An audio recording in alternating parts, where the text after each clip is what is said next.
बांधे मोर खेले होली सिर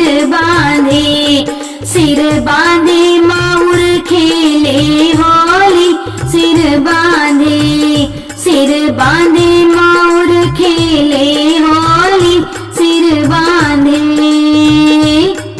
पहली होली अयोध्या में खेले, पहली होली अयोध्या में खेले, पहली होली अयोध्या में खेले। हरे राम लखन के बनी जोड़ी सिर बांधे मोर खेले होली सिर बांधे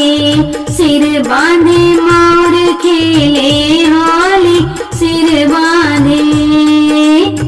दूसरी होली वृंदावन में खेले, दूसरी होली वृंदावन में खेले, दूसरी होली वृंदावन में खेले। हरे राधा कृष्ण के बनी जोड़ी सिर बांधे मोर खेले होली सिर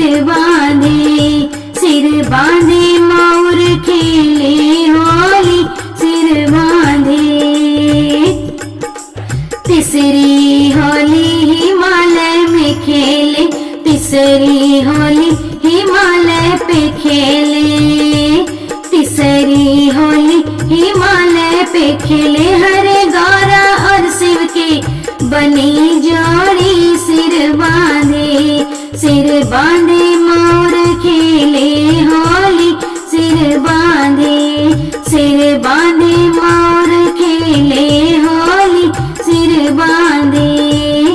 चौथी होली गंगा जी में खेले, चौथी होली गंगा जी में खेले, चौथी होली गंगा जी में खेले। हरे गया गजाधर के बनी जोड़ी सिर बांधे मोर खेले होली सिर बांधे मोर खेले होली सिर बांधे